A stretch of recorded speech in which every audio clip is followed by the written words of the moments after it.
dude. This is always the introduction is always the hardest part.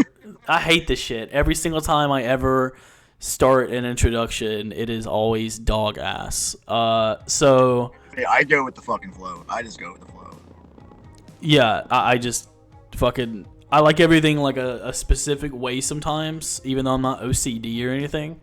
But I like it a specific way, and I'll look back over my shit and I'll be like, why the fuck did I do that? Why did I say that? You know? But so everybody watching this right now, thanks for clicking on the video. This is a podcast, but not a podcast. So I am joined by a friend of mine that we met. When did we meet? Like last year? Hey, yeah, we actually met. Well, we met in person. Remember back in May of 2024, a couple of months ago. But initially, it was, isn't it around? I think like April. I think it was like late March, early April is when I kind of like I saw your YouTube video because I wanted to go explore this one abandoned place that you went to. Yeah. And like I remember, I looked on your page and I saw that you had an Instagram. So I was like, okay, this could go one of two ways. I can either reach out to him, and if it goes plan A, he'll be really cool and like reach back out, which is kind of like a 50-50 when you actually do this type of stuff in real life. Or plan B, he could be a dick and be like, oh no, you can't get in there, or just not even respond back to me. So like, I was hoping for the best, and here we are. Here we are. Yeah, exactly. So for people that don't know you, I know I did a collaboration with you earlier this year, but I have a lot of new viewers coming onto this channel. So introduce yourself. How you guys doing? I'm Alex. Alex Vlogs on YouTube. Fitness is a very big passion of mine. Not only that, but I really do love exploring abandoned places and then also cliff jumping. Which fuck right that now, shit. Fuck that shit. I'm not jumping off the bro, cliff. I swear, I'm gonna bring you cliff jumping, but I have 4 videos right now that I'm still in the works with editing and getting them posted. One of them is actually the collaboration that I did with the one and only Dakota right over here. But yeah, just recently, I've been busy with work, so I haven't really had time to fully edit everything. But not only that, once I drop these next couple videos, within the next couple weeks, I'm going to start kind of shifting into like some fitness motivation. So I started doing that more on my Instagram, this past year, and it seemed to blow up. So I want to see like how the algorithm will go with it, on YouTube, just by like posting shorts and then maybe post some like gym vlogs. But, like I say, I go with the flow, I'll either do it or I won't, but we'll see. We'll see. Yeah, shorts especially. Shorts have been like the number one thing that I think has made my channel grow as much as I have. That and just the research I put into it. But like shorts, man, shorts are the fucking way to like, if you don't have any traction, shorts, man, shorts. Exactly. Well, that and TikTok too. It's really crazy because like, what's crazy? I realized a lot of people think that TikTok can get a lot of views off TikTok, and the actual reality is I found that you can get more views off of YouTube than you can on a TikTok short. Really? On YouTube specifically? On YouTube. The main reason why I'm saying this is like, I posted some videos on TikTok that have blown up, like, within the last couple of years. And then, there was one video that I posted on my YouTube channel about maybe like 6 or 7 months ago. It was when it was about this abandoned mansion that I had explored, and that like blew up hour after hour. And like I think you and I were actually dude, it's so crazy. I had I think it was one of the first, it was like the second or third, maybe fourth reel I posted, or short that I posted on YouTube. And I posted it like, it took it a day. But when it finally popped off, I was refreshing and it'd go up like 120 a fucking second. I'm like, what in the fuck? Bro, I have loved seeing and viewing and watching your growth on YouTube like the last couple months. It's been like fucking amazing. Appreciate you, man. Appreciate you. I guarantee you, bro, a year from now, whenever you post this video, you're gonna have over 1,000 subs. I'm speaking that shit into existence right fucking now. I hope, bro. I hope. I'm trying to aim for 1,000 now. Well, the goal that I said we were going to try to tackle this year, which is 500, we reached like October, so I was really excited about that. It was crazy. Like I remember you set out for that goal. I think it was like in the middle of like July, Oh yeah, and yeah. like to be able to get that growth and connection within like not even 90 days, not even 3 months is just absolutely beautiful. Oh yeah, dude. Fucking it was a journey. It was a journey for sure. But one of the things we were talking about yesterday before we hopped off, because me and him call quite fucking often, and we've always connected as far as like mindset and shit, all when it comes to like specific stuff and all that. And we were talking about what was it in particular? The I can't remember exactly what it was yesterday. I remember towards the very end we were talking about how much a person can grow from who they once were within like the short time span of like 6 months to a year. And like also not only that, but like how you can grow from who you were like, 5 to 10 years ago to where you're at now.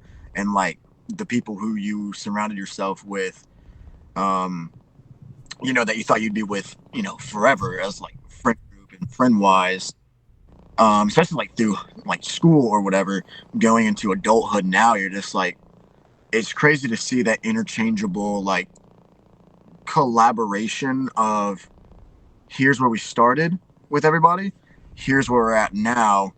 And in a way, it's just like looking back in a reflection of a mirror almost, seeing like what you were doing and what you were doing in, let's say, maybe 2018 to what you're doing now.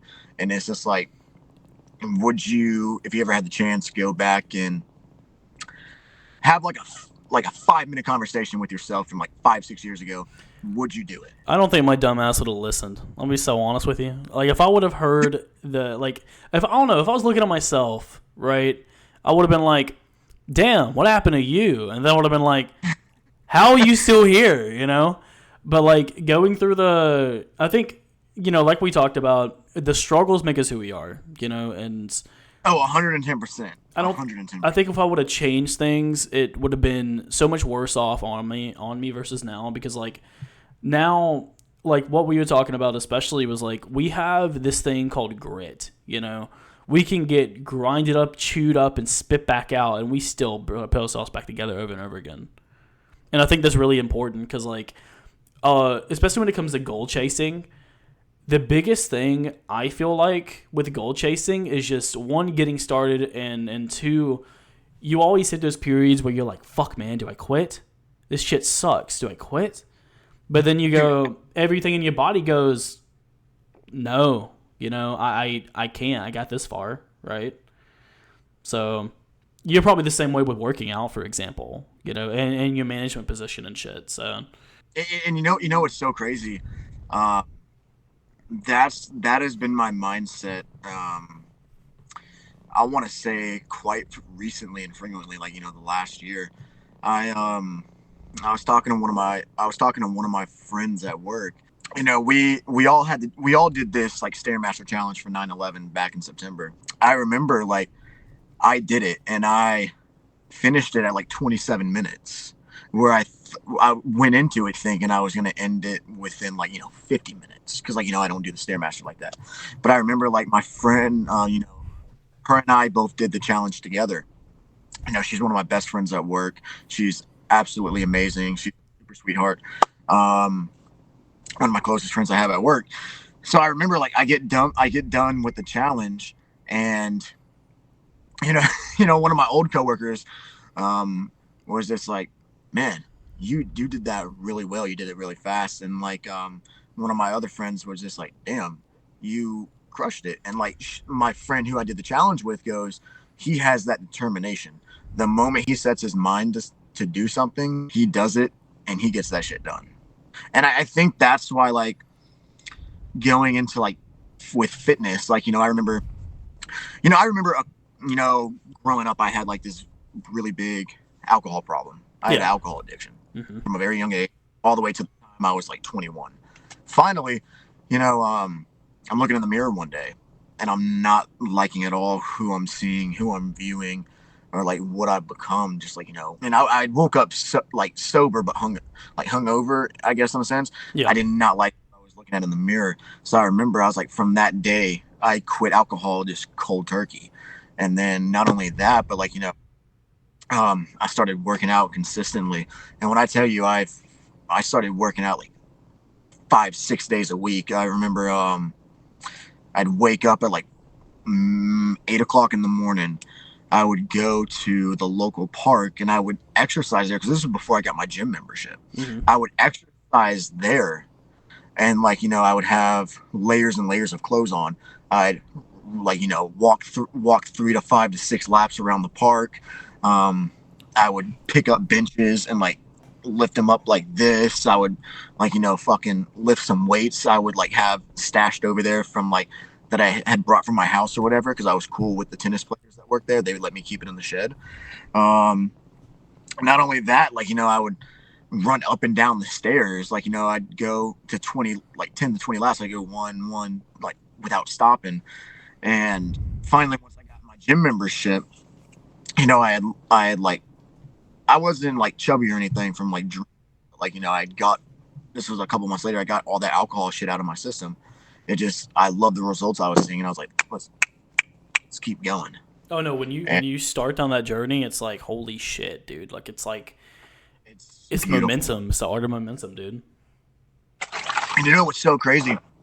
I look back on old posts from when I started at the gym, started my fitness journey, and I remember like, damn, I remember I looked like that, and I was super like disgusted with myself. And then a couple months later go by, and like now I'm looking at the time when I started the gym, and it's like, wow, I had changed so much from when I started within that 3 to 4 month time period, and I was happy with the way I was looking, but I was like, damn, I could always go better. So like it's like a ladder and a staircase. No matter how much you grow and evolve and develop and change, you're still like, I want to get to that next level, that next step, in order to surpass what I've already surpassed and what's going through my mind. Yeah.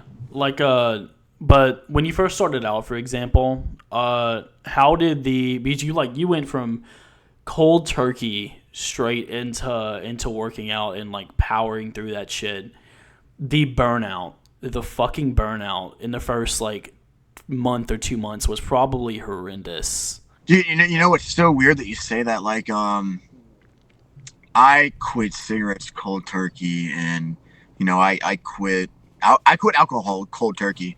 I did not have any withdrawals from that, which was actually crazy because, like, when I drank, like I told you the other day, I would start drinking at like 11 o'clock, 10:30 in the morning, and drink all the way until like 3, 4 o'clock the following like morning. Yeah. And like a lot of the friends that I had at the time, like and the friend group that I was in, like all of them were like we would all drink and smoke together.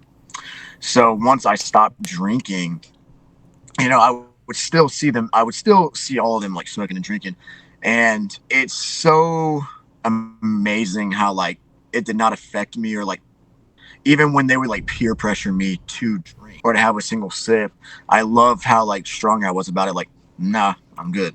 Like I remember it got to the point where like I think like a couple years down the road, when I'm still sober, but like maybe about a year and a half, 2 years after I quit drinking, they asked me like, wait, like you don't want to drink with us anymore? Are we not cool? And I was just like, dude, look, I don't need to pretend to drink to pretend to be cool.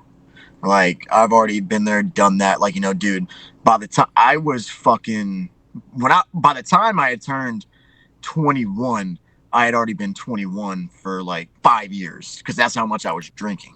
Like it's by the time I turned 21, it was like, oh dude, there's like no fun in hiding this shit no more. There's no fun in like sneaking around and drinking. It's just like, bro, I don't want to do this no more. Yeah, the excitement dies. It's almost like the excitement dies, honestly.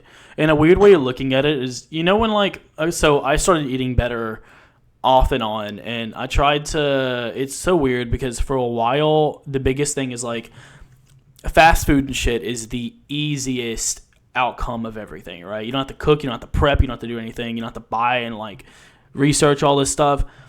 So a few years back, I completely like tried to cut out like fast food, right? Like to the T. And first thing I dropped was anything fried, So if it's grilled in like a restaurant or like a fast food area, it's better than like fried fucking chicken, which I hate anyways at this point. But it's weird because like when you cut it out and then you go back to it, and you probably feel the same way when you think about fried food or think about food like that, you almost get nauseous.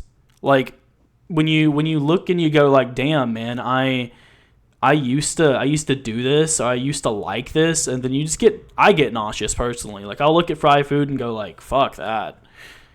Can't do it no more. I don't know if you're the same way, but like I fucking ugh. It's funny that you mentioned that.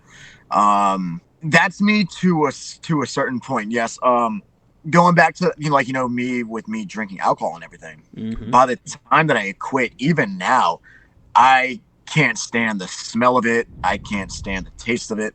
If I have like a single like sip of it, it's just like, bro, I used to like this shit. But like the same goes like once I started my fitness journey, it was just like even when I see like donuts, cake, ice cream, chocolate, cookies, it's just they don't have the same taste or effect that they had when I was younger, or like before I got into this whole fitness realm or anything like that. And it's just like I'll still have like donuts or whatever every now and then, like maybe once every 6 months. But like it's I just can't stand the taste of like certain foods, or like even the smell of like certain things anymore. And I think it's just because my body is so like tired and worn out by it. I think it's almost like you detox yourself, and then yeah, you no longer like the same shit, And there's nothing wrong with not liking the same shit anymore. Like it's okay. Like the one thing like you and I were talking about like yesterday is the one thing that like as you get older, like when you stop doing certain things, you're always afraid that the people around you or the people that you surround yourself with or hang out with are just like not going to think you're cool anymore. They're not going to think that like you're hip or you're whatever. They're not going to think. You always feel like they're going to look down on you for stopping and doing this stuff. But in actuality, the actual true people around you that want to see you succeed are going to be there by your side every step of the way. Dude, and like it's like that mental tough blockage that you have to get through your head. Like these people are not against me, they're with me. And like now I just gotta pull myself out of this like state of mind and just start living my life. exactly. You got one shot at it, right? There's no point in trying to dread it too much. Oh bro, you got one life to live it to the fucking fullest, have no regrets. Like die with memories, not dreams. Exactly. Like my thing is like when I look back at like, okay, how much money did I spend here, this and that, I go, okay, how much money can I spend on food, or how much money can I spend on experience? That's a good way of looking at it. Because like two things is like, one, I know not everybody has this luxury, I've had worser luck when it comes to certain things. I've been, in a lot of ways, I'm not religious, but I can say I've been blessed to have the opportunities that have been given to me. I could have been a lot worse off when I was younger, but everybody's had their fair struggle. But I think it's something to where like, and I don't know the right words for this, but like, my brain just fucking flatlined, bro. I have to snip it out. Hold up. Where was I going with that? Go back and watch this video. Like I'm sure you'll see. Like when I was just talking, you can. My fucking brain like flatted out. Dude, I'm all over the place. Dude, dude, fucking Mason, the one who urbexes, he's gonna be smoking a blunt. Dude, the fuck are they talking about? Fuck are they talking about right now, dude? Like, what the fuck are they on about? Like, but dude, I fucking love Mason, dude. I've explored with him like a good deal of times now. He's a cool dude. I haven't seen him in a couple months. I actually got to hit him up to see if he wants to go like climb a roof or something in Atlanta. Yeah, I have like, and it's crazy. I've been doing so much research on abandoned places and this and that. I've been looking around, and apparently exploration content podcasts are a thing. Are they actually? Yeah, they are, but it's weird because like they normally last like 3 to 5 fucking hours, and it's just like telling stories of shit, which I could do. But I like everybody. Like everybody is like, when I get in deep conversation with people, I'll make a joke. I'm like, hey, bro, only brave takes on this podcast, and they'll be like, yo, you should make a podcast. I'm like, no, like there is like a million something podcasts. The competition's fucking wild, you know. But I will say the competition's less fucked up than the YouTube algorithm. The YouTube algorithm is a fucking goat, bro. Like, fuck. Dude, dude, tonight I gotta go and watch some of like those exploration podcasts now because I'm deeply intrigued. Dude, if you ever do one, we gotta hop on with like me, you, and Aiden from when we did that first collab. Fuck. The amount of stories that we have from that day that like nobody knows about. It's Dakota. Wait, I got a question. What was the plan again? Fuck, man. Yeah, so I'll go back to what I was talking about previously after this section, but for the collaboration that me, our friend Aiden and Alex did, we went to this abandoned school. It was the filming place of Fist Fight, right? If I remember correctly. Yeah, with Ice Charlie Day. Wait, shout out Aiden if you're watching this. Yo, shout out to Aiden, bro. He's a goat. He's a G. Fucking love him, bro. Sexiest man I know, bro. Dude, I know. Dude, we fucking. You want to explain it better than you? Can probably explain it better than I can. I'll explain the half that I remember, and then we can. I'll explain the half that I remember, and then we'll explain the half that you remember. The one thing that I do love about this collaboration was it's both Dakota and I filmed our own version of it, and like, you know, it's raw footage, it's everything, and it's beautiful because, like, you know, you get to see Dakota's point of view on his channel versus my point of view on my channel. God forbid we ever get Aiden's point of view if he ever decides to film. God forbid you finally post that fucking video first off.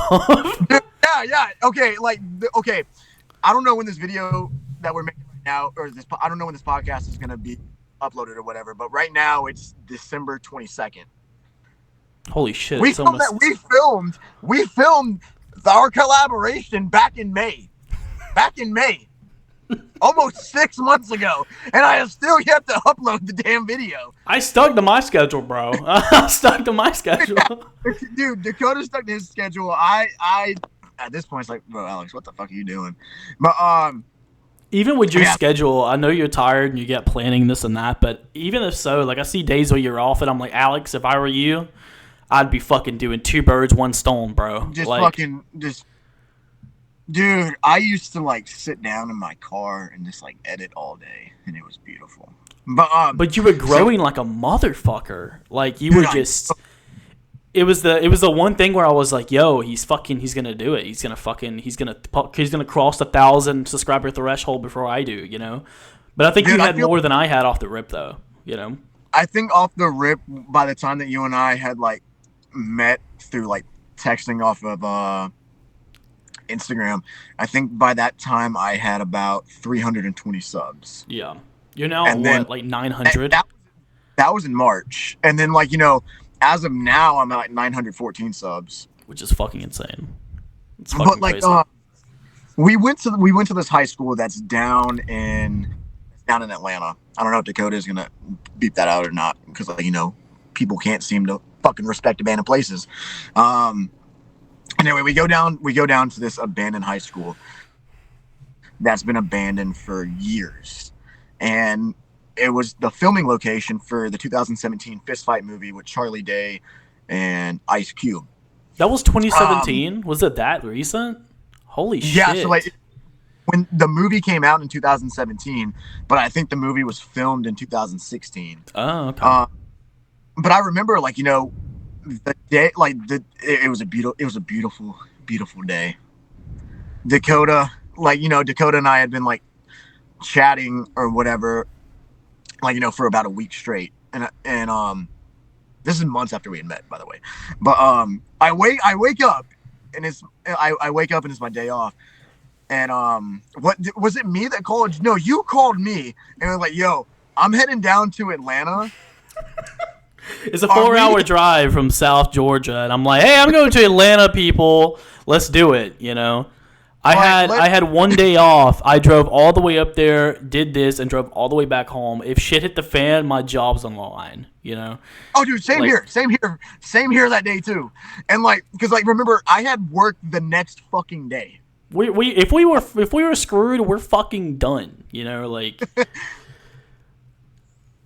We were screwed either way.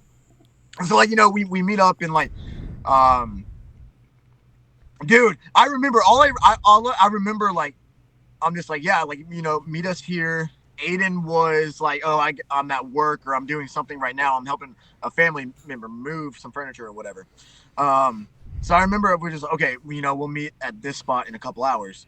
I'm going into Subway on FaceTime with Dakota, and this dude like holds the door open for me. He's like, "Hey, dude, how you doing?" I was like, "Dude, I'm doing good. I'm about to go explore this abandoned building with my buddy Dakota and my buddy Aiden." He's like, "Oh, dude, that's so fucking right on, dude. Can I come?" And I was just like, "Dude, sure. Go ahead and follow. Go ahead and follow and subscribe to my friend Dakota's YouTube channel." And on FaceTime, Dakota can clarify this. I got him that extra sub. homie will pitch either his or mine. You'd literally be in at work like, hey, so you like exploring, bro? Like, how many subs do you think you gain off of just knowing people? Dude, I want to say off of just knowing people, like, from my job and just walking up to random people, I gained um from about 300 subs all the way to 914 Just off of the people that you were talking to? off of the people that I was talking to. Then no wonder you got such a fucking rise. That's bullshit, bro. Like, I remember it was a time frame from March of 2024 to about July of 2024. Jesus fucking Christ, dude. Not me, dude. I'd be like, it's also But weird. dude, I Like, remember you ever got contacted by like people like, for example, like back in high school, right? I knew everybody.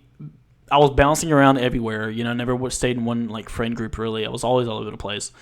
Um, I was dealing with my own personal shit at the time, but fucking, you ever like look back and go, damn man, these people they're nothing like me. We wouldn't get along at all. Like like this different mentality, different mindset.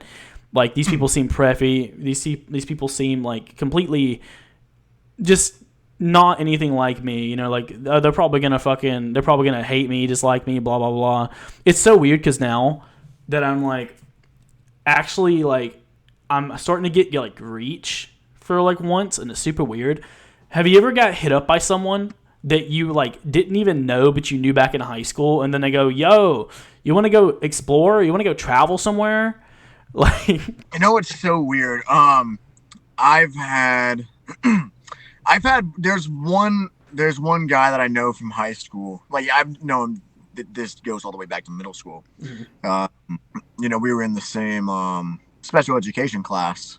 When I say it like that, like I have a learning disability. So like throughout school, I had to attend certain classes, mhm. certain teachers to do that. Anyway, me and him became really good friends in sixth grade, seventh grade, eighth grade. By the time we had got into high school, like all of our classes had kind of like switched around. Yep. So like by the time I was in ninth grade and like 10th grade, dude, I didn't give a fuck. Like, and I hate to say that, but it was just like, the last full year that I made it in school was my eighth grade year. Like, from ninth grade all the way to the time of sophomore year that I got expelled. I did not, I barely went to school, but I was also getting in trouble in school too. Like, just doing stupid stuff. So like, I remember he reached out to me, years later after I left school, and he was just like, "Hey man, like I hope you're doing really good. Haven't heard from you in a while. Um, I hope you're doing good." And at the time, like this was now probably about 2018.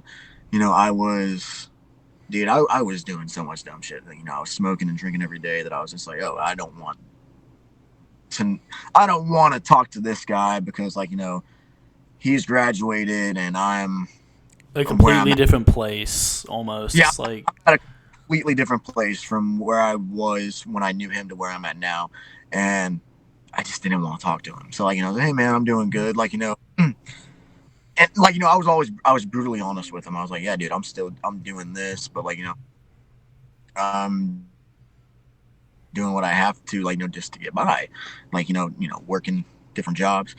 So fast forward a couple years later, now after I like quit drinking and like I had a stable job. Um, he hits me up, and every time that he hits me up, it's always the same thing. It's always, hey, how you doing? Oh wow, you've changed so much from the last time I talked to you last year. You've changed so much since high school. When you were in high school, like, our friends that we had some classes with that we were friends with were like, oh, like he's fucked. He's gotten into so much trouble. He's done this. He's done that. Um, it's gonna lead him down a bad path in life. And like I remember hearing that. Like by this point I'm like 21, 22, and I'm just like, look, dude, that's the old me. That happened years ago at this point. Like all the dumb stuff that I did in school. But the thing is, it's funny how like how you said that people were like, oh, he's fucked. Okay, like say it like you guys could have said that shit to my face when I was in school, but y'all didn't. But the shit that I was doing in school, I was actually speaking my mind, and I actually had the balls and courage to say shit to teachers and like actually stand up for myself, unlike other people did. It's crazy now because like I think you and I were talking about this like not too long ago, but it's crazy now because like I haven't heard from him in about a year now. I'm not gonna reach out to him only because like like bro, I'm busy. But it's so beautiful because as we're talking about this, I'm thinking back like dang, who I was like 8, 10 years ago, let alone 4 to 5 years ago. I'm a completely different person, and I mean a completely different person. To whereas like I can look at an old YouTube video from like 2018 or 2016 and see where I'm at now, and it's just like wow, that level of growth and independence that you build and rapport relationship with yourself as you get older, it's like you're closing the gap with your old self versus your new self, and you're never going to go back down to your old self. You're always going to keep expanding the gap because the old self is not going to reach up to you. It might still try to reach up to you to close it, but that's when you just got to be like, look, I'm going down the path I'm going down right now. It's teaching me a lesson. It's showing me what I need to do to continue to grow and evolve and develop. And I think self reflection is definitely the key to learning how and growing to become 1% better each and every day. oh, dude, like I talk about often. I like my rock bottom probably was like 2017, right? 2017 was my rock bottom. Um, when I hit my rock bottom, I've dealt with so much shit up until then, lost people, death, etc. And I just hated myself. I hated literally every fucking speck of my being. Yo, so nobody has probably fucking seen this yet. So you're like the first person to have this on camera. But have you seen the dog yet? I haven't. I heard her when we were talking the other day on the phone. This is Effie. Oh, she is a beauty. I know, bro. What's up, beautiful? How are you? She said, "Fuck y'all, I want to go back to sleep, bro." This dog just sleeping all fucking day. How old is she? Like 8, 9 weeks maybe. Oh, dude, she's gonna grow up to be like a humongous dog. She's a fucking yapper, bro. Like if I leave her alone, she screams like a fucking infant, bro. It's my version of birth control. All right, let me settle her fast. But it's eating my fucking arm, bro. It's eating my arm. What was I talking about? I was on the topic of like being in the hole, right? Like hating Being in the whole, yourself. Yeah. It how you some like your friends and like family members like passed away and everything. Yeah, it's kind of crazy because you talked about earlier how you still acknowledge that younger version of yourself, but it's changed. Like it's almost like the devil on your shoulder. That that's something that could be like capable. That's something you could be capable of doing or becoming, but to get there, you'd have to undo all the bullshit you've been through. It's almost like you'd have to Oh, unlearn all the challenges, which is impossible. But it's kind of weird because like it was one of those moments, where you woke up right and you cut it cold turkey. And I find it crazy because mine wasn't as drastic. I had two little awakening moments, kind of sorta. Uh, I like 2017 from like 20 it pre-existed it, but like from 2017 to like 2018 I wanted to die.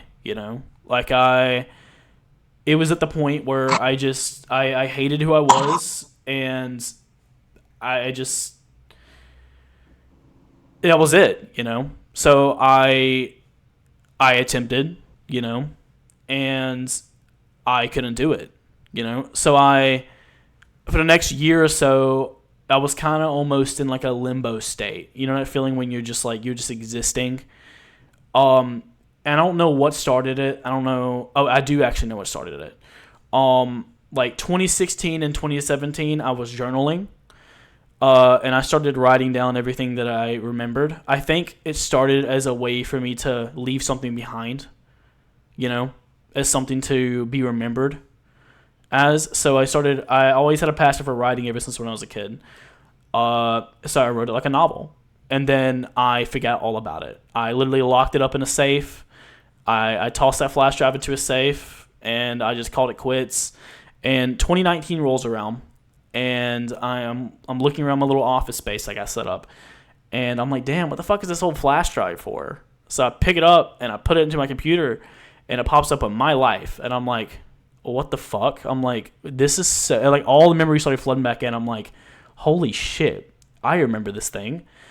So then I was like, there's been so much that's happened between now and then, and I've made videos of the this, of the that, and I was like, you know what? I'm just gonna journal. I'm just gonna start journaling.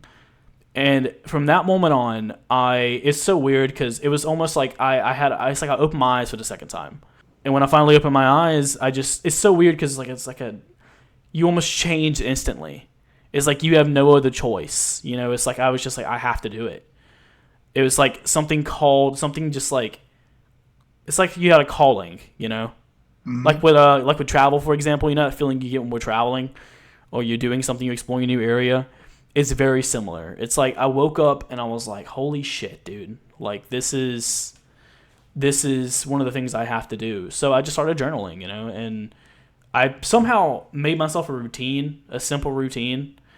And I guess I didn't know back then, but I was building up momentum. I would literally, for the next year, I would wake up, um, journal, work out if I could, try to eat better, maintain normal hygiene, and pull myself out of depression. And then I'd write up until about probably 3 or 4 o'clock in the evening, and then I'd do school, and I'd get ahead in school because I was taking online classes by then. And then I graduated in 3 months. I completely like just changed so much, and then from that moment on up until like present, it's just been constant growing, growing, growing. But I think the hardest thing is burnout. Like hands down. I think the hardest thing I've ever dealt with as far as like goal chasing is probably burnout. And Burnout is the worst. like what do you think for you personally, what do you think causes, sorry, I'm walking away from the camera, what do you think causes your burnout? Like if there was something that you could probably pinpoint as the thing that causes your burnout the most, what would it be for you? Like, are we talking about burnouts like as of right now, like today in life, or just like in general, like within the past? Like mental burnout, like if you're struggling with it now, what do you think attributes to it, but how do you think that correlates with being like younger and then also having that burnout? You know, The job that I have right now, I absolutely love it. I actually just got into management about a couple months ago for the job. I've been with the job for so long now. I love it. I love it to death. Um, every aspect that I've been able to grow from, within the last 2 years has been due to this, has been from this job, and I am forever grateful. And I love this job, and I want to grow as much as I can with the company. Um, I think now, you know, this past summer, just like trying to move up to the position where I'm at now, I got mentally burnt out because I was just like, I'm trying to get from X, Y to Z from ABC. And, when you're growing into that position and you're growing and evolving, being shown what to do, but also having to do and learn it on your own, it's very exhausting, but rewarding at the same time. And just recently, within the last 2 weeks, I got mentally burnt out again. I have not been mentally burnt out since, I want to say, about July. But I love how I can always bounce back from it. Like today, I was just like on the go, let's go, let's go, let's go. And I got my game back. I got my game back. I'm just like, okay, I'm ready to fucking be a dog and fucking crush everything. And I love having that mentality. I would say, um, if my younger self, from maybe 5, 6 years ago, would have the mental burnout that I had just recently, let alone also during this past summer, I don't think that my past self from 18, 19 would be able to handle it. No, And I mean that. there's I no mean, way. There's no fucking way. Like I think like a weird example. I mean, not really a weird example, but my prime example is when my when my dad got diagnosed with cancer. Right, I was like, there's no way as a kid or as younger I could have handled that because it would have been oh, like it still is now. It sucks, but my dad's got cancer. My friend is diagnosed with a terminal disease. Both of those things are very hard to watch anybody go through, but somehow, some way, when you keep expecting yourself to crumble, there's no way I can keep up with this. There's no way. But then, there's no way I can go lower than what I'm actually feeling. yeah, there's no way I'm but it's also like there's no way I can keep up with this. When you almost expect yourself to fail somewhere in that Oh, line. You're like, how the fuck am I not like? I almost like when my dad got diagnosed with cancer, and then I learned more news and stuff, and it went from a stage 2 to a stage 4. I was like, dude, how the fuck am I not and maybe because he hasn't passed, and maybe it's because it hasn't hit me yet. But I think it has, but I think it's the mindset of I was kind of sitting there one day and I was thinking about life, and I was like, how in the fuck, how have I not crumbled yet? There's so much shit that's happened just between when I started writing up the present, and life has been a roller coaster, and it kind of goes to what I was previously wanting to the main discussion, which we'll get to in a second. But it's you almost expect yourself to fail, there's no way I can handle this, but somehow, some way, I guess the trials and tribulations are a testament because I'm stronger, and it's super fucking weird. It's almost unsettling. And the past version of myself would have never been able to understand it. They wouldn't have been able to wrap their head around it.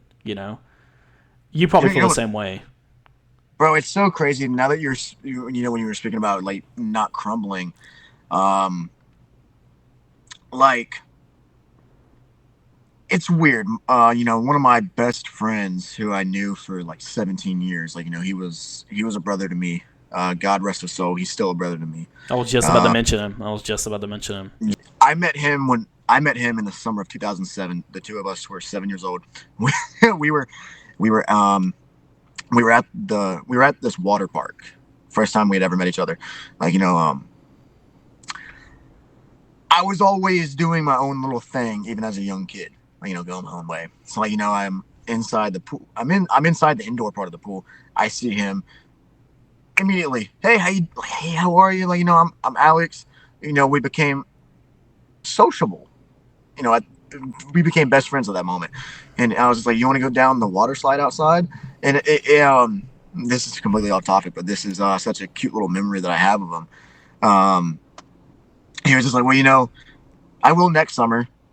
This summer, I'm only doing the indoor pool. Next summer, I'll be doing the outdoor pool. I have this thing where each and every other summer, I'm in the indoor pool and then out the outdoor pool. And I remember like thinking in my head, I'm just like, this kid's fucking weird. It's like, I why the love fuck would he do that? That's dope though. it. Like, And dude, I know, it's like because I was such a weird fucking kid that like when I met him, I was just like, bro, we just matched energy, and we became best friends in that fucking moment. And from that moment, like with a lot of the family stuff that I had going on, like just growing up, like I was always welcome at his house, and like I was always spending the night at his house, on school nights, throughout the summer, even on holiday breaks. Like, bro, I was there 24/7 damn near.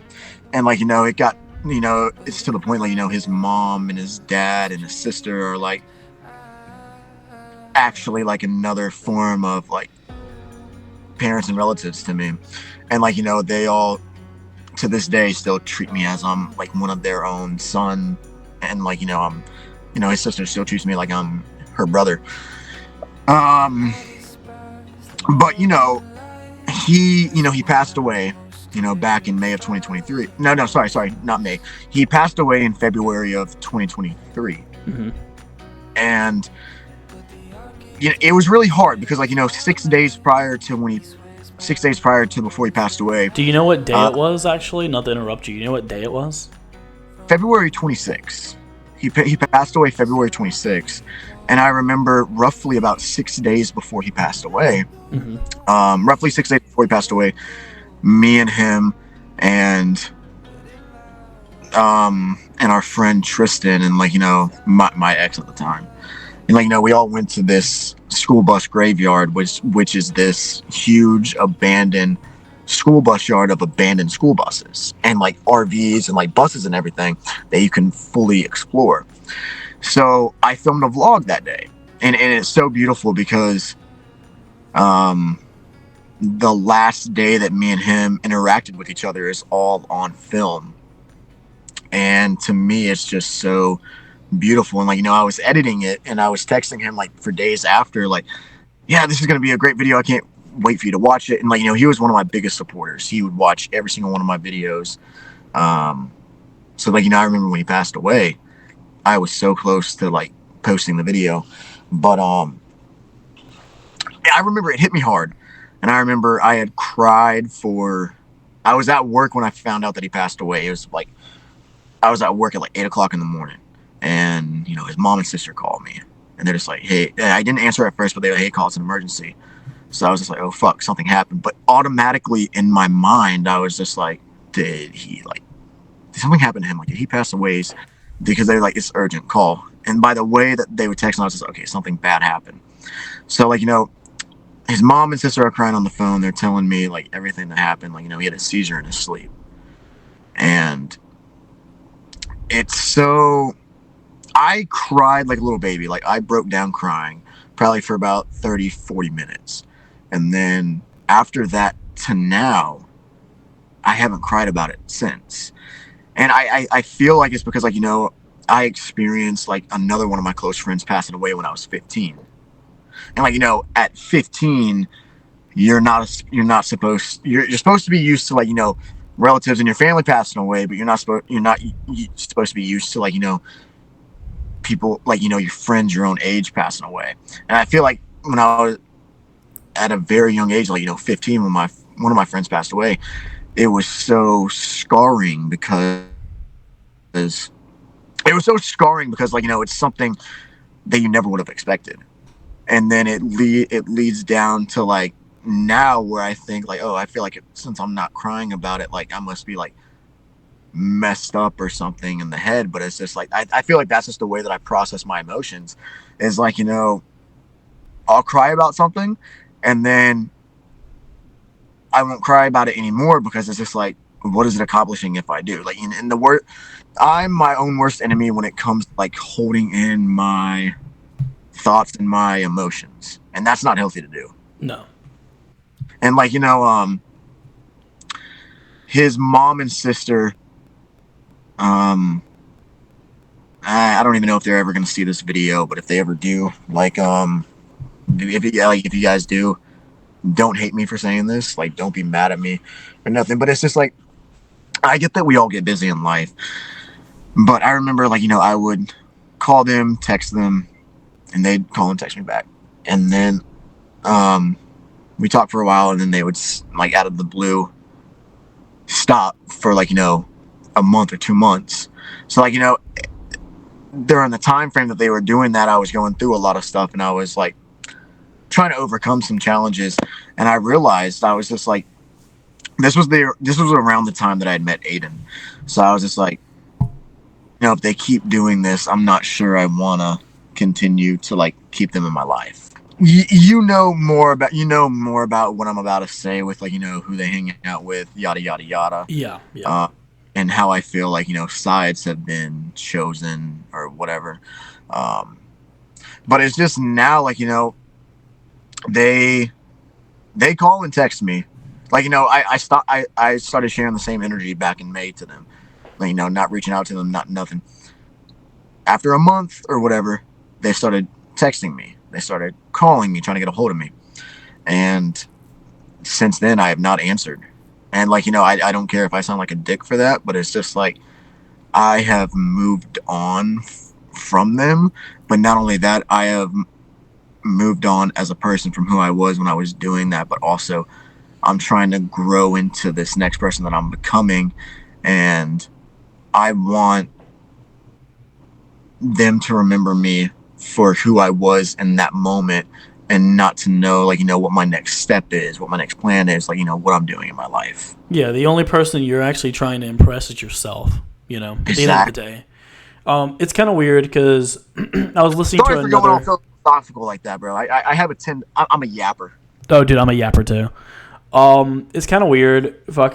I have seen a lot of people, like, prime example here, we're not going to get on the topic of politics or anything, but, like, especially when it comes to, like, are you on the left, are you on the right, blah blah blah, and you see a lot of people. Oh, dude, I don't watch the news. No, it's a never ending game of left and right, wrong and right, blah blah blah. It's all perspective based, but a lot of times you see people, like, almost clash. Like, there are people cutting each other off because they have different views on shit, and it's insane. I'm like, none of it like matters when you're dead. You know what I mean? None of it's gonna fucking matter when you're on your deathbed. Oh, 100%. And I think the definition of family, for especially our generation, has changed a lot.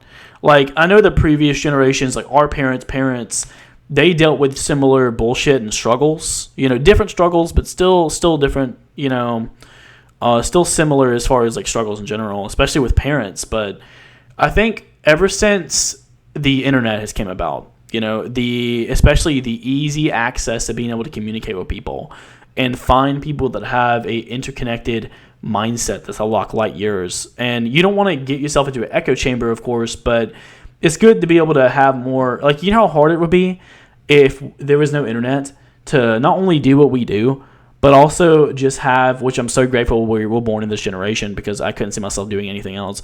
If I was born in any other generation, I would have been sailing across the fucking ocean right now. Dude, imagine being born in the fucking 90s. Like, imagine being born in the 80s. You're growing up in the 90s, and you're exploring these abandoned places, but all you have is just, like, a Polaroid photo or like a VHS video camera. It's like, who's gonna see this other than myself? I would have started with blogging. 100%. I would have started, like, but I would have definitely taken advantage of YouTube as soon as it came about. Because YouTube happened in 2005, right? Yeah, so we would have been 20 around the peak of. We would have been peak YouTube. We would have been at the very beginning. Timing is such a weird thing, especially like that. But, like, what I was saying earlier is that, like, family. I think the definition of family is changing. The dynamics have definitely changed. I think now that everybody is so easily able to see through bullshit that we can now distinguish ourselves from that and get away from it. And I think you got to think, like, we have a very like the whole planet is very family oriented. You know, like you're supposed to your blood's your blood. You're supposed to ride or die with them. You're supposed to support them no matter what. Always be there. This and that. And you wouldn't do that with a friend, would you? You know, like if a friend is constantly giving you bullshit, you know, and constantly putting you through hell, like a parent would, like a bad parent would, you wouldn't dare. And not saying that all parents, you know, everybody's flawed, but like you wouldn't dare put up with that shit, right? So I think people understand that, like, they're seeing the bullshit now, and they're understanding that family is not blood. Family is whoever you're with. Family is the companionship and camaraderie ship of everyone else around you. And I think that's really important because, like, not everybody fucking agrees with that statement. I agree with it 110%. You know, bro, like all of us have gone through, you know, so much shit with our families. I'd like to meet one person in my life to tell me, oh, I don't have any problems with my family. Bullshit. You're either hiding it or you're masking it. But with how much times have changed, especially with families now, you're born into the family with your own blood, you know, with your own bloodline. But the one thing that I found out, you know, the last maybe 10 years is you become family with friends who have seen you hit rock bottom, friends who have been there with you through thick and thin, friends who have never switched up on you, friends who given you food when you've had no food in your stomach or you didn't have any money. You know what I mean? Like, bro, like, you know, I've been like, you know, I used to skateboard. So like, you know, I have like a group of friends who I went to school with. Like, you know, a couple of them were older than me, some were the same age as me. But like, you know, we're all and like my friend James who passed away, he was in the same friend group. You know, we all used to skate, we all used to hang out, and like we still do, and I still hit the gym with one of them at least once or twice a week. I fucking love each and every one of them because, like, you know, from the time that I was like, you know, 10, 11, you know, we've always had each other's backs. Like, you know, we've always been there for each other. It's the absolute epitome of like ride or die. Like, hey, I'm with you to the end, just like you're with me to the end.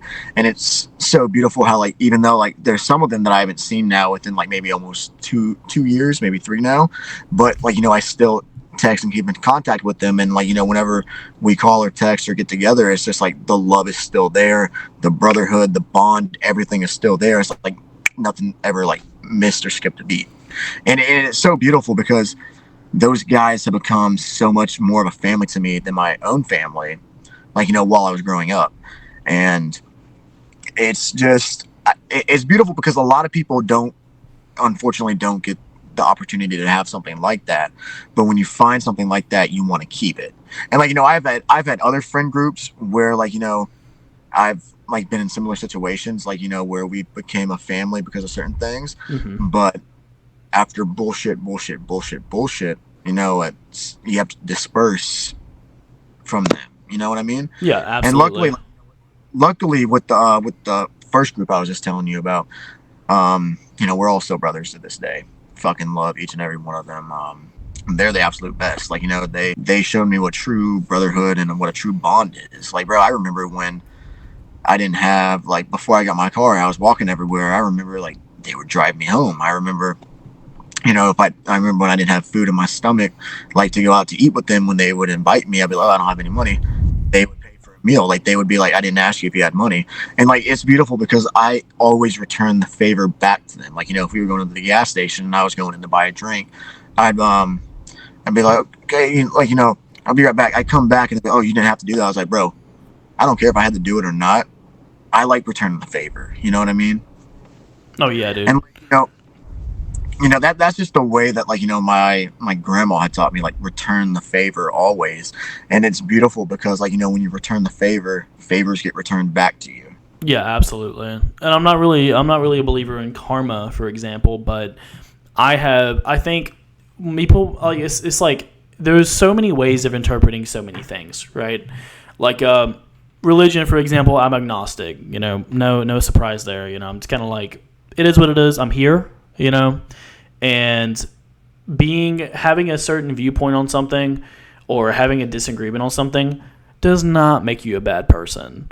And I think the older generation probably more than no, I wouldn't say probably more than my generation is kind of fucked too. I'll be honest with you, but what people tend to forget about is that people can have different opinions and still be completely okay with one another. Mm-hmm. Like the weird thing is like we're in America, right? And I think America now has been in a lot of aspects way more divided and toxic than I think I've ever seen it be. And it's kind of wild, and again, I'm not really on the politics thing, but I think people, and true evil does exist, right? But I think, when you were a kid, when you were a kid, you were told, oh, don't do this, don't do that, people are evil. How many times did you get told people were evil versus people were good? Normally the people who told you, like, don't do that stuff are typically the bad people. Yeah. See, I feel like when you cross the threshold, right? This is a wild example, but I've had some of my best memories with strangers. I was road tripping down to Florida, right? I was in Naples. I don't think I ever told you the story. I was going down to Naples. I was fixing to go to the Everglades and then the Key West and stuff. I was going for a sunset festival. I wanted to reach like 90 miles from Cuba. This is like 2021, and I go to this Airbnb, and I meet these two people named Alex and Marcus, right? Is Alex the one that I know? Ironically, at this time, I also had another group of friends, which was Landon, Alex, Marcus, right? They had the same names, right? They're a little older than me. Alex was like I think he was like a crane operator. So I pull up into I'm literally like 20 minutes from the coast, when I'm in the middle of I'm in a retirement place. Like people playing golf left and right. White people everywhere, like old white people playing golf, and I'm pulling up in a fucking Ford Escape road tripping, looking raggedy as fuck, you know what I mean? And I get introduced to Alex, right? And Alex is like, yo, nice to meet you, it's my B&B, blah, blah, blah. You'll stay in this back room back here. I'm like, yo, that's dope. He's like, yo, you kind of, and then literally he goes, Marcus will be home later, but you down to play some video games or something? Oh, dude, hell yeah. So I just played video games with a fucking stranger on his couch. You know what I mean? We played COD and fucking Mortal Kombat. Are you kidding me? And then he lifted me up on his crane in his front yard. It was up like 30, 40 fucking feet. He's like, I was like, are we sure you're supposed to be doing this? And he's like, it's fine, like fucking I own it, and I'm just getting lifted up on this fucking crane, and I'm just like, I'm trusting these strangers. And I didn't get to say bye to him. I think I texted him when I was on the way to the Everglades, but I was like, yo, appreciate you. He's like, yo, I had a really good time, blah, blah, blah. But Marcus, I still have him on Snap. Marcus, if you ever see this, what's up, bro? Write me another rap. What Cody told me. Alright, from what you told me, you said you look from Georgia? Yeah. Hey, really, yes, from Georgia, about that Florida, and that Florida, like touring now. And them foreign cow, they question, we destined, guess for all this flexing, not to really mention, guess it's always there, B&B, feeling free, 2 grams up in my pocket, never, ever gonna stop it, yes, you for the pedal, ready to settle for the devil, never, I fucking lost it, but like before I said, yes, we bossing, but what the fuck's the option? I really need to find it, divine fucking rhyming, but yeah. Yep, that's from drinking a gallon of water a day. That'll do it. Does it help you like lose weight though? Oh, dude, yeah. Well, I'm on creatine right now, so. Oh yeah, God, that's a lot of water, bro. Dude, so I was out with my with one of my 2 best friends. I was out with 2 of my best friends last night, Ruben and Cam. Mm-hmm. At Longhorns eating dinner, and I had asparagus, and they were just like, "Oh, man. Dude, when you pee, it's gonna stink." It hasn't stank yet. So no, it's because you're drinking a fuck ton of water. You know what I mean? It's all filtered. Anyways, Do you still talk to the guy on Snap? all right, so let me get back to that, right? So fucking anyway, so I wake up the next morning, right? And I meet Marcus, right? Because I went to bed early. I've been road tripping for like 4 or 5 fucking days. You know, I was just in Tampa. Rest in peace, Tampa. You guys got fucking hit with a massive hurricane. Congratulations. It's like the 5th one in the past 3 years. But anyways, like seriously. Damn. Yeah, Like that's, dude. I was at Tampa a couple years ago. I'll tell you that story in a second. yeah. But anyway, so Marcus, big weed smoker, right? Huge weed smoker. He's smoking weed. We're chit chatting, talking and shit. And he's like, "Yo, I make beats and shit." I'm like, "Oh yeah?" He's like, "Yeah, I make beats and shit. Let me bust you a rap." So I have it on recording. All the things I mentioned on this video, I'll leave it all in the description and shit and label it and all that shit. Homie busted a fucking rap for me, and he was like, "Coda's out here touring," and I was like, "This is the fucking most random shit ever." But homie's busting rhymes, you know, and I got a rap song made about me when I was 19, and it was fucking wild, and I was like, "What in the fuck, dude?" And like ever since, you know, you and Aiden, when I first met you and Aiden, you guys are strangers. Whenever like I've met so many interesting and cool people from just not knowing anybody, you know, just knowing fucking just random people can lead to some of the most amazing experiences, you know, and Dude, exactly. And I the hear- most amazing tips too. yeah, dude. I hear so much negativity, like the world's so negative, this and that, and yeah, but biologically and like by the way we're programmed as human beings, we're gonna see negatives a lot more than we see positives, you know. Oh, yeah, hell yeah. And I think that was one of my biggest things starting YouTube was I was like, there's a lot of negatives in the world, you know, and I want to show something more positive, but I also want to show that you can come from nothing and chase your dreams, you know? Dude, 100%, bro. 100 fucking percent. Yeah, but all I was saying was I don't know, I feel like a lot of times like I want to show the world that you can go from nothing and as long as you try, and we heard this when we were kids all the time, and I never understood it. You can be anything you want in life as long as you put your mind to it and try. Dude, exactly. But what they didn't tell us is that you can put your mind to anything and you can accomplish it as long as you try, but you are going to lose almost everything in the process of doing it. You will have to lose people, lose time, lose your life. You lose who you were, you know? But I think it's almost like a butterfly going into a cocoon to become like a caterpillar going into a cocoon to become a butterfly. You know, it's just one of those things to where it's the metamorphosis. You know, And it's like the beautiful experience that just overly comes through it all. Man, I remember, like, you know, I remember like when I started out with YouTube, like a lot of my old friends were just like, man, like, you know, even like people in my family are just like, oh yeah, it's a 1 in a million shot if you can actually like get this amount of attraction or this amount of subs. You know, they would tell me that when I was first starting out, and like I was just like, watch me, I'm gonna do it. fuck it. It may have taken me years to do it, but I'm slowly halfway there, and it's the adrenaline of never giving up. It's the adrenaline of keeping it going, no matter like whatever they're throwing in your fucking face, whatever they're throwing in your ear. It's just like, I'm gonna prove you wrong. No, constantly chasing the carrot on the stick, bro. Like constantly.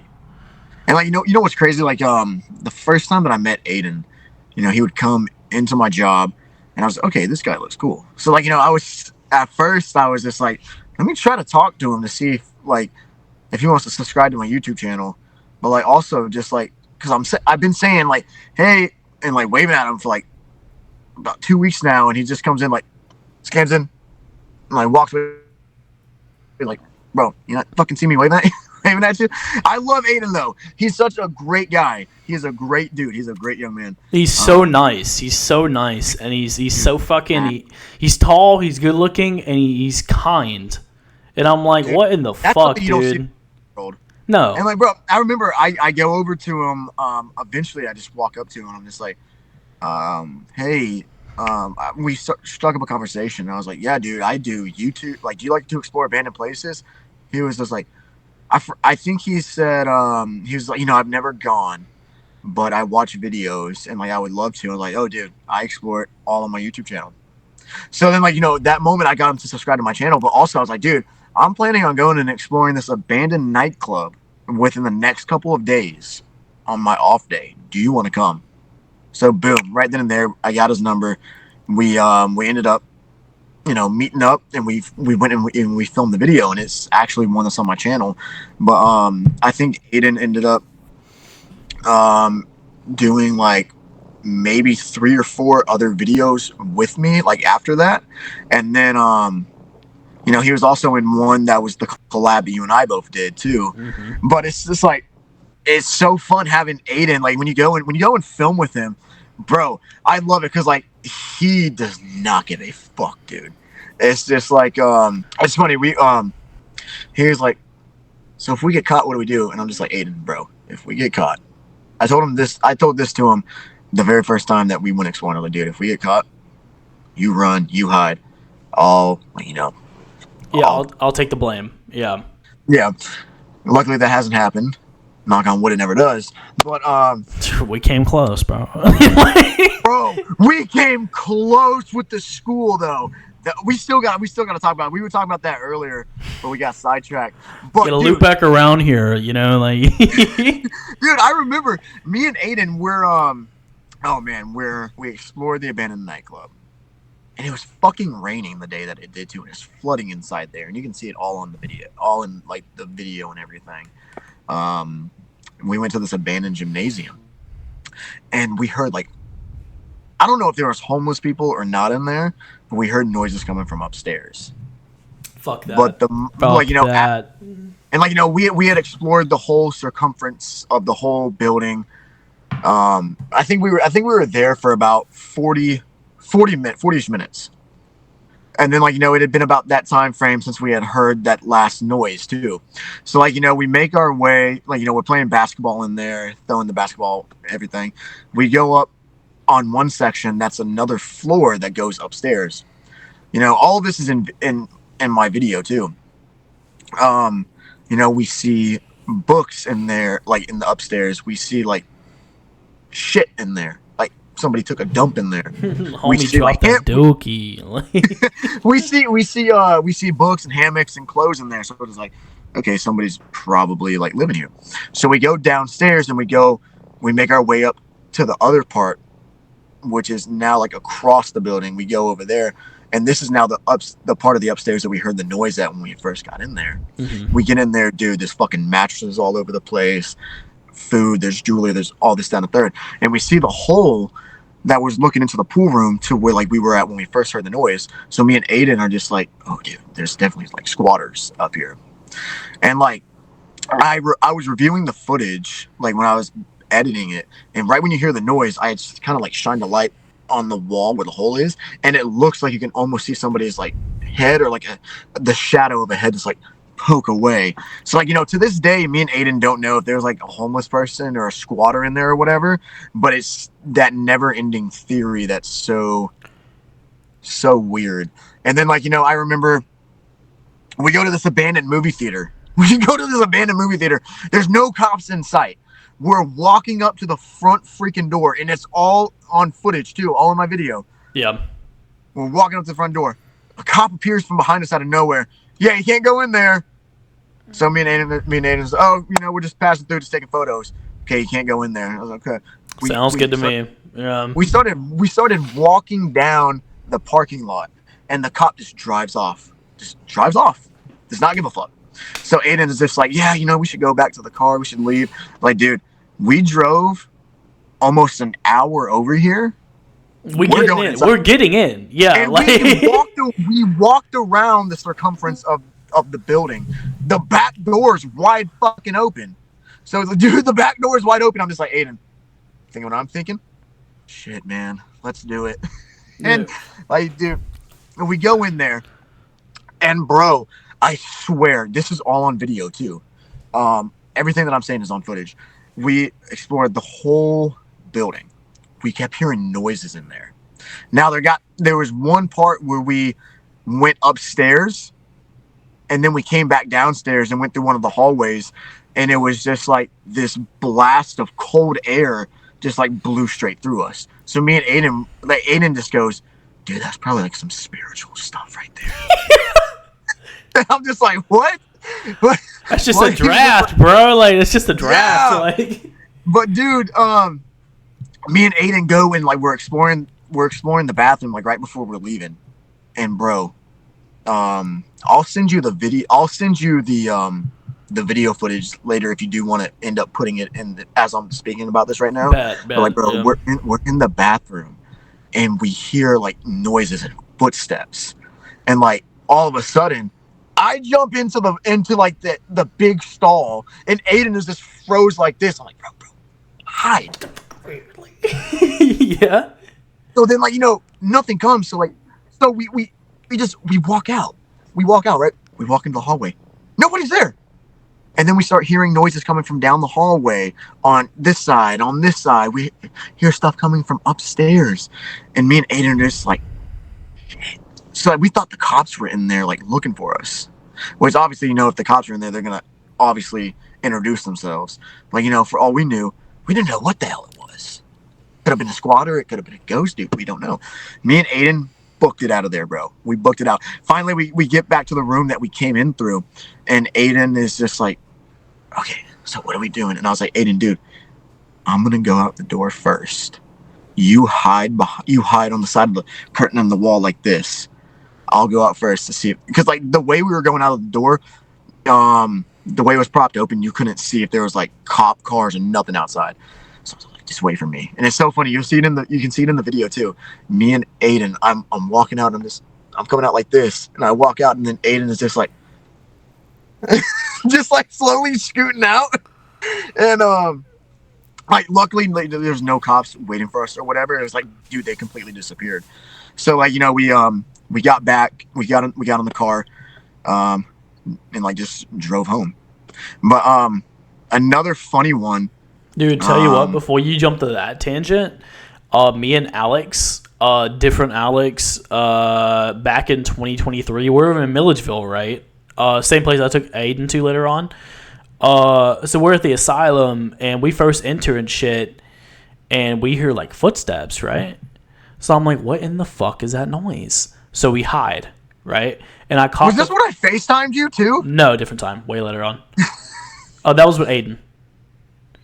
Yeah, it's 2023. So, anyways, so we're hiding, right? We hear footsteps. I got it on camera. Super fucking odd. We're hiding. We're up against shit. We're waiting. I got it on video and everything, and it just stops. And we're like, there's no way. Like, they got to be still standing there, But somebody would have made noise because they don't know when to hide or where to be cautious at. They didn't see us, so we're like, there's no way, right? They're like, there's no fucking way. Like, there's a person. So we go stepping out. Nobody's fucking there. Nobody's there. But with clearly fucking footsteps, there's clearly someone walking around. Nothing. Super fucking odd. It's almost just like they just disappeared. Dude, and that's like, dude, that is the scariest feeling to have when you're exploring an abandoned place. Yeah, you don't know if it's cops. You don't know, which I'd rather deal with a cop than a homeless person. Oh, dude, 100%. Homeless persons are fucking scary, dude. Dude, it is. God, it is scary as hell. Like, it's one of those things where it's like, I hope I never run into any of them, mainly because I don't know how they're going to react. A lot of them homestead and squat, so whenever you walk up in their area, they think it's their home, They take and they hide. They either hide. Yeah, that's weird, though, because you can be in an abandoned place and almost see, like, signs that someone was there, you know what I mean? But then you feel eyes on you the entire time, but you don't see anyone, and it's like, this person could be fucking anywhere. They could come back as we're leaving, You know what's so crazy? Is like having the ability to explore an abandoned place that a homeless person or a squatter is living in, and seeing all the traces and all the signs that they're living there, but never seeing them there. It's saddening too. It's very saddening. And it keeps you on alert the whole time, like, you gotta know, like, which exit or like which way to go if shit goes south. Like, you gotta know exactly like how to get yourself out of that situation. Yeah, like a prime example is I was trying to reassure a friend of mine. I'm like, nah, I know what I'm doing, this and that. And they were like, nah, but you're probably gonna get in, like, you get in dangerous situations. I'm like, yeah, but it's kind of weird because, like, as soon as I get on camera too, as soon as we walked into that school, I was like, okay, if shit goes south, we hit the back, we go out we go on top, we loop back around. And we did the exact fucking thing I was thinking of, and it somehow worked out. But if we wouldn't have had any idea, and we would have stepped out front again, we would have fucked. Is this about our story now? Yeah. Oh, dude. Circling around back to that, we got to tell our side of the stories on that. Oh, yeah. So go ahead and, tell that shit. God, where to begin? Well, you guys already know where it began, but we're exploring this we're exploring the abandoned high school. Red flag number 1 should have been, there's a dozen people in the fucking soccer field behind the school having a barbecue. And what is it, Labor Day? Is it Labor Day? It was Labor Day weekend that we had filmed that video, yeah. I wasn't backing down. Fuck that shit. Like, no, dude, we're here. I just drove 5 hours. Like, I remember we pulled into the back parking lot, scoped it out, and I was just like, oh shit, the way that I knew of how to get into the school from how, like, one of my friends had told me who had previously explored it. Mm-hmm. Remember, I was just like, oh shit, that shit's boarded up. Obviously, we got to find a new way in. So I look at Dakota, and I'm just like, so you want to park right here, or do you want to park like on the street? We go and park across the street in an empty parking lot, facing the school. I loved it. I was all in for it. I was like, you know what? Let's go. Well, see, my thing is, our thought process was, you know what? We ran out of parking in the main place, so we parked over here and walked. You don't fucking know any better. You know what I mean? They don't have any reasonable suspicion to check the vehicle out. They can't prove or disprove. If I was to walk back up and said we were all just going on a run, or walking around the neighborhood, getting our steps into some shit, and I was just visiting friends, they would have had no possible fucking reason to ask for our address, who we were. Like, we don't have to present shit. We don't have to fucking say anything. Man, I remember the moment that we got into the school. I remember it was really weird because, like, at first I felt that peace because, like, something was telling me that, like, there's nobody in here with us other than the people who are, like, outside having that barbecue. You know what I mean? Yeah. And it's crazy how the front doors were just wide open, unlocked. But we go through the whole school. We're exploring the whole school. We eventually, like, make it back to the main floor. This was, like, right before we go upstairs, and there's a guy parked directly outside of the school, but, like, not in the parking lot, but outside on the street part, on his phone, just, like, walking around his car. So, like, Aiden's just like, oh shit, what's going on? I'm over there just, like, filming, like, I'm gonna get everything regardless. Me too, bro. Like, me too. I had this. Dakota's getting everything regardless. Dakota goes up, like, crouches down, walks over to the front door, crouches down, has the camera out like this, and we're just like, Dakota's like, okay, we're good. Like, no, nothing's gonna happen. So, like, we go upstairs. Yeah. We go upstairs, like, we go downstairs into the cafeteria. Then we go upstairs to the top floor, like, just filming, like, we're getting everything while we're downstairs in the cafeteria. Aiden sees these people through the window walking, like, out towards, like they were leaving like the soccer field. And we get upstairs. It was so gorgeous in there too, but we're shining our lights and everything, we're getting pictures. Finally we climb onto the roof, and I remember I told Dakota, I was just like, bro, I'm fucking terrified of heights. Like, what if I cannot climb back down this ladder? And Dakota goes, you're gonna climb back down this ladder whether you like it or not. You're gonna do it. If you're up there, you're gonna have to get down. You know what I mean? Like, dude, and then bro, we were not on the roof for not even 5 minutes. Yeah, fucking Alex goes Yeah. panning and shot. Yeah. Dude, like we're like we're filming and everything, and I'm getting some like other scenery footage too. Yeah, Alex does a B-roll shot, and he takes the Dude, I fucking do a B-roll camera, shot, and he pans it and from I'm- his feet. Yeah. And I'm like, I'm walking up towards the front of the school on the roof, like camera walking up on my feet to do the pan shot. I get to the edge, look up, there's a fucking cop car right outside the front door. The cop is literally walking out of the is just like literally had just shut his door and is walking towards the front door. Did not look up. Now, if he would have looked up, I mean, he wasn't expecting us to be up, you know? He would have, yeah, but if he would have just happened to look up, he would have seen me. And I don't know, it was clear as day. Like, bro, if you're looking straight ahead out of your damn peripheral, you could have seen me on that damn roof. But you were only there for like half a second. The tree, bro. The tree was right in your way too. I think you got so lucky. Dude, and it's so I like, you can see it on Dakota's video. I book it back. I'm like, oh, cops, we gotta go. And like I'm running, ducking down on the roof, and it's like by the time that I'm running towards them, I don't need to duck down because like the cop's not gonna see me. He's just hauling ass. He's hauling ass, bro. Like, and then, like, Aiden is taking his sweet time climbing down the ladder. He's like, bro, there's a cop. I'm like, bro, we gotta go. And then my ass above, you hopped on that ladder so fucking fast, bro. Dude, I hopped on that ladder like it was life or death, bro. Like, bro, that shit of me being scared to come back down, left. I was like, yink. Dude, I got down.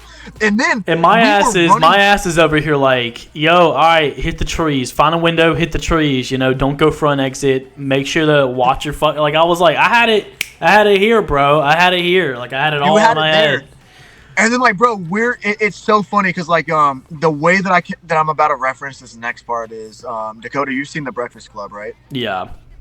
Okay, and for all of you guys watching, if you guys have seen The Breakfast Club, I'm sure you guys know about the scene where they're running through the hallways, like, avoiding the principal because, like, they snuck out of detention. Literally. That was literally how me, Dakota, and Aiden were running through the hallways, like, back and forth, up and down these hallways, up and down the same stairwells, going down to the very basement, going back up, trying to figure out every little way that we could get out. Every door that we went to, it was locked and padlocked and shit. Yeah. Yeah.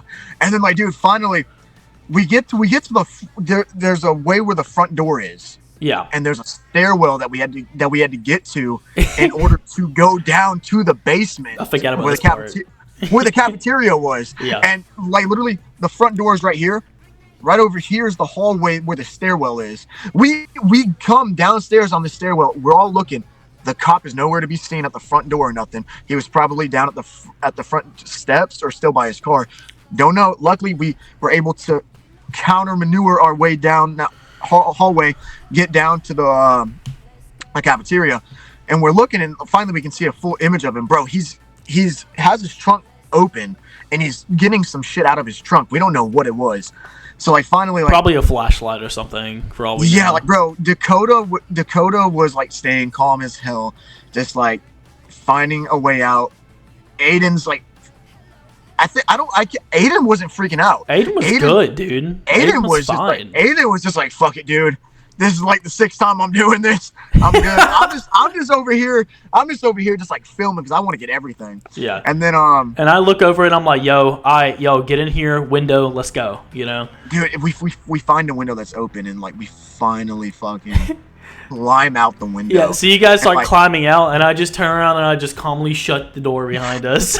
I'm just like, it's fine. They're not gonna look in here. Bro, and then, like, I remember, like, during the whole time that we're running through the hallways, I'm just like, Dakota, what's the plan? Dakota, what's the plan? And finally, we get outside. We're running around the building. There's these dudes. There's a dude walking to his car. He's like, hey, how you doing? He just looks at us like... He followed us, dude. You followed us. Yeah. Yeah, and then, you know, we're finally, like, around the school. Like, we're trying to come around on the opposite side where the cops can't see us. And, like, we were talking about the escape plan in the middle of it. Dakota, what's the plan? Dakota, what's the plan?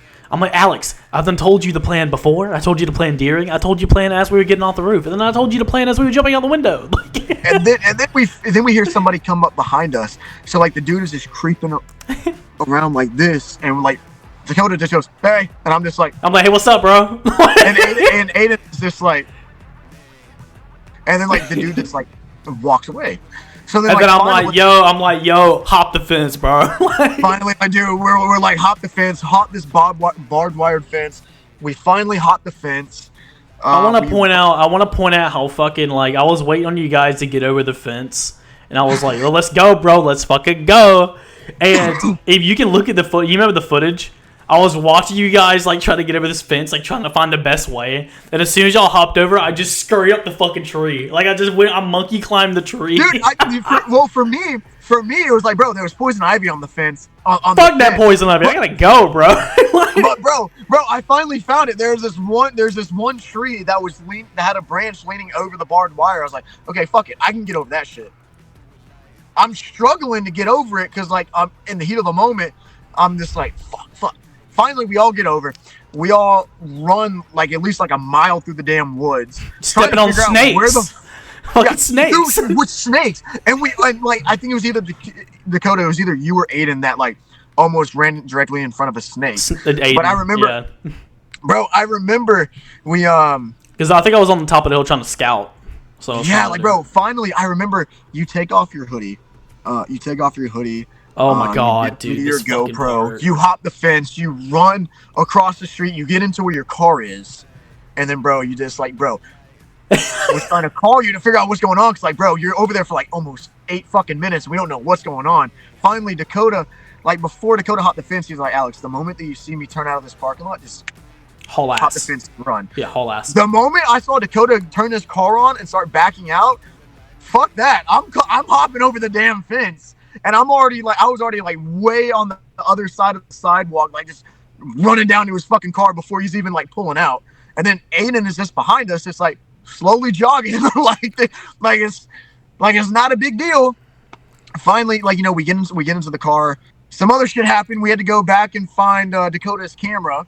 Oh no, dude! I dropped my fucking phone. It fell in my back pocket, and it landed beside the cop car. And the crazy thing is, dude, when I scurried down that hill and I got behind my car, there was like 5 fucking cops, and I was just like, oh fuck, here we go, you know. So I was like, this is the perfect time to actually show the footage. Yeah, I'm gonna be rolling the footage as we talk about it. But like, fucking, I literally got to the car and I was looking through. And I was like, oh, fuck, we got company. They were like, oh, we're thinking it's a single cop, right? There's 5 fucking cop cars. There's no telling how many cops are there. So then I just get into the front seat. This is now like maybe 15, 20 minutes after we had saw the original cop. Yeah, and they're calling me. They can't get a hold of me. They're like, Dakota, where the fuck is Dakota? Dakota, could you get in the fucking car? But they don't see the cops at all. All they see is me behind my car, and they're like, what's he doing, you know? So I scurry into the front seat, hunkered down, and then I crank up my car, turn around, and just drive away. I remember we were driving through that little area, like going down back roads and everything for about at least a good 20 minutes. They were scouting us out, dude. They were in the area. Dude, they were just like, bro, these motherfuckers are going down. So like, I was maneuvering them motherfuckers, bro. Like you wouldn't believe. We found a little mini garden parking lot to park in.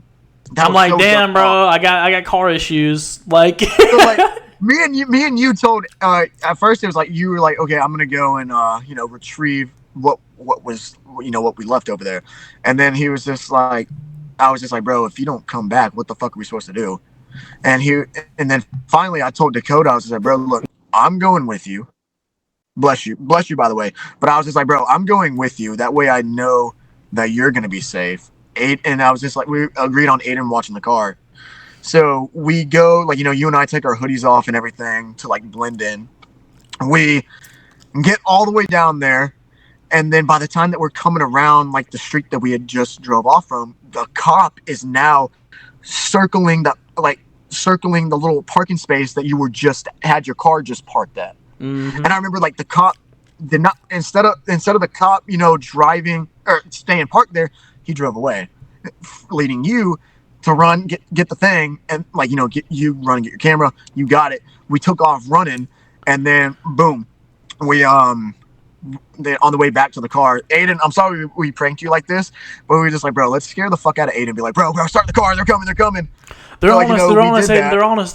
They're on our dick. They're on my dick, bro. Like, and then fucking, I remember like eventually we started heading back towards the air, like, you know, obviously where we were filming at was just like a good 35-40 minutes away from where Aiden and I stay at. So like, you know, we're driving through the street and everything, and we have to go around the school, but there's another way we found to go around it. Remember the last time that we go around the school, there's now like fucking 7 cop cars or whatever. Oh, and they're lurking. We passed a couple. Like, and it was just like, bro, we were just fucking exploring. But it's so crazy that like they'll protect the place that isn't even like maintained. They'll go to such extreme lengths to get someone, knowing damn well we're not vandalizing, we're not doing anything major, we're just looking. We didn't even touch anything barely. The only thing we really touched was the fucking window and the red solo cup pentagram. Oh yeah, you know what's so funny and too? the hula hoop. That everybody always says your first impression is the only impression that you get. The first impression of me, you, and Aiden all collabing with each other, this is the outcome of the memory that we have, is just something that you can't make up. It's something that like happened and that was actually videotaped. It's like, bro, this is like what happened that day is like some shit that you would see in a movie or a TV show. It was it's so like, what? Like, this is the life we live, bro. Like, we do this shit daily. Like, oh, that car scared the fuck out of me. Oh fuck, we done summoned it. We summoned the cop. It's coming back for you. No, dude, I thought that was a white car. I thought it actually was a cop car. Spooky, bro. Spooky. Yeah, fucking bro, that's fucking wild time, dude. Dude, I remember there was one time me and Aiden explored this abandoned mansion, and we found like a mannequin hand just in the middle of the living room. Dude, have you ever found dolls? What's that? Dolls, like random dolls in random spots. Dude, you know what's so crazy? Yes. The abandoned mall that me and Aiden went and filmed in, had a bunch of weird dolls there. And like, you know, I knew that they were going to be there prior because like, our friends who have explored that place before us obviously posted pictures of them and like, you know, told us about them. But it's just so weird because like me and Aiden, it's even shown in my vlog too. Everything that I talk about shown in my videos. But me and Aiden are walking out of this one little department in the abandoned mall, and I look over and I'm just like this. Oh fuck, what is that? And it's like, you know, it's those weird little dolls, and it was so weird. Dude, I was in fucking the weirdest. Like when I first started exploring, one of the first places I explored was an abandoned house. I found like a whole room full of dolls. Super fucking spooky. So then like I always find random dolls in random places, and I'm like, this is weird. I was up in Pennsylvania, and I'm in this abandoned stretch of like mountainside. Right, there's nothing around. This is the area where you have like Mothman, the Squonk, like all these fucking urban legends and shit. Like the Squonk? What is that? The Squonk. I'll put up a picture somewhere on the screen right now. The Squonk is a urban legend where it's this weird ass creature that cries, and when it cries, it leaves trails of like it leaves its tears, and apparently if you follow the tear, you can hunt down the Squonk and kill it. That's apparently the urban legend, but it's so ugly that it cries itself to sleep at night. That's the urban legend. But it's Pennsylvania, you know. Ugly. Yeah, Pennsylvania. And you know what's crazy? That was in a town over. So I was in this weird ass area, right? But yeah, I was walking down this like abandoned like 17-mile stretch of highway systems, like the first ever interstate ever created. And in the middle of Pennsylvania, like Bedford, Pennsylvania. There's nothing around. I could yell and my fucking voice would echo through the mountainsides. I make my way up like 3 stories into this mountainside complex or whatever. I'm into the ventilation system of this like massive highway, and halfway through I'm finding like dolls with like their heads chopped off hanging from shit, pentagrams on the walls saying run, like all kind of shit like that. And then I hear a fucking noise. You know, I forget how close I am to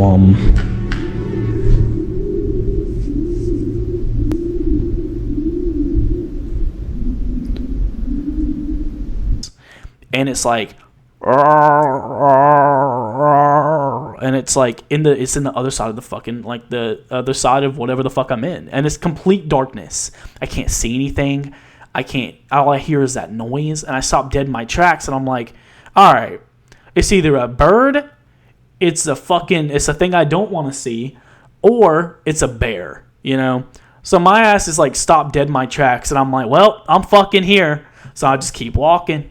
It's rats and bats and pigeons, and the pigeons are probably getting attacked by the bats, and the pigeons are on the ground, I guess, breathing in the toxic air from the fucking everything else. The pigeons are dead, and the rats are eating them. That is crazy. And I'm like, I'm good, bro. I'm leaving. Like, it was like, fuck it. Fuck this shit. But the same morning I woke up, like I car camp when I'm like on these road trips, and I woke up and it's like 30-something degrees, and I wake up and I look outside my window in my car and everything's like frozen over. Like, I can't even see out my windows. And I was just sleeping, bro. Just chilling. Literally. Dude, I love having this little podcast. We'll discuss one more thing, and then I guess we'll end it. But the main thing we wanted to, I guess, talk about is, like, overcoming the negativity and overcoming the negatives in life. It's all about the journey, right? I always use the analogy of life is always going to be like this, right? It's always going to be like that. Just think of the song "The Climb" by Hannah Montana. Yep. But during that fall, right, when you hit bottom every time, whether it's a little or it's a lot, whenever you hit that bottom point, you decide right there whether you want to keep going and flatline and plateau, or you keep climbing. And every time, instead of doing this, you do this. And that's the truth of it. Because, like, I feel like overcoming obstacles and having that kind of momentum where you understand that life is going to throw you curveballs and that's completely okay. And knowing that it's a weird experience, and you got to be in the shoes to really understand it. But to anyone that wants to travel, to anyone that wants to explore, anyone that's chasing any dreams, ambitions, passions, hobbies, whatever it may be, know that in those little moments when you're facing adversity, that is the moment where you decide whether or not you want to keep continuing to become the person you want to be, or you give up. And I promise you, it's a testament of time throughout every part of history, every underdog, every moment ever. When you give up, you'll never reach that point. The more you give up, the more you keep just letting things pass by and not pursuing it, you're just wasting it, you know? It's like wasted talent. Yeah. I like that saying, wasted talent. Like, I don't know if you've ever seen the movie The Bronx Tale, but they said the worst, one of the worst things in life is wasted talent. If you have I'm gonna end off with this. If you have a dream, just like Dakota said, and you want to go out for it, put your all and everything into it. Obviously, you're always going to get some form of criticism, no matter what it is. Like, oh, you can't do this. That's a 1 in a million type of chance that you'll get. Your teachers, your parents, your family, your friends, they all may say, like, oh, you can't do it, or you'll never achieve that sort of goal greatness. Go out for it. Use that as drive and motivation to get to where you want to be at. Because that's what I did. Use that as determination to light that fuel underneath your ass. Keep working hard for it, because at the end of the day, the harder you work, the closer you come to your goal. Yep. And that's all about the journey. Mm-hmm. That pain is a reminder that, like, use that pain as fuel. Use that negativity as fuel, because I feel like, especially when it comes to shit like that, you gotta, and it's easier said than done. It's easier said than done, but we're testaments of it. It's literally about choosing whether or not you want to submit to the pain you've experienced, or if you want to just keep trying, because it's not going to happen overnight. It's not gonna happen in a month. It's not gonna happen in a year. Most of the time, it's not something we use a certain pathway. Prime example is, all these like different like celebrities you see, for example, they didn't have success overnight. You only see the success when you're there. People only see the positives whenever they finally make it, but they never see the struggle. And I think showing that struggle, showing the negatives is very important, because I feel like it grounds you. It makes people understand that it's okay to have negatives. It's okay to have bad days. It's okay to fail, but keep going. Really, you gotta learn from that failure. It's what the hell? What was I gonna say? It's progress over perspective or something. I had the quote earlier. I forgot what it was, but you gotta chase after that damn goal. Chase after that damn dream and achieve it. Yep, it's all on you. It's all in your hands. Literally anything you want to do. Anyway, I'm on 5%. I'm on 5%. I'm about to go grab some dinner, shower, and then just decompress, get ready for tomorrow. Yep. Everybody, that was Alex Jackson. Fucking check him out. Socials in the description below.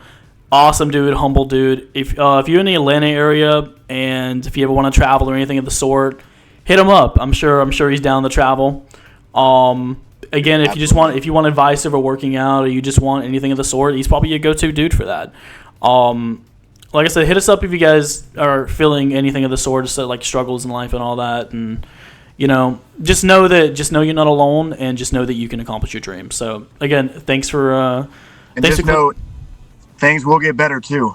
Yep. But appreciate you guys sticking around this long. If somebody did manage to stick around this long, you guys are the troopers. It's been like 2 hours of recording on this. Man, I cannot wait to watch this and listen to this over again. Yeah. Again, this is not a podcast, but it was something. So thank you guys for watching. Appreciate you guys sticking around. Feel free to leave us feedback down in the description. I mean, not description below, but the comments down below. I will get back to you guys as soon as you guys comment. And appreciate you guys sticking around. Go chase your dreams. Go travel. Go see the world. Go do something new. Test yourself. And I will see you guys later. Deuces. Nah, bro. I'm gonna text you when I get to the crib. All right. Peace, bro. Appreciate you. Peace, bro.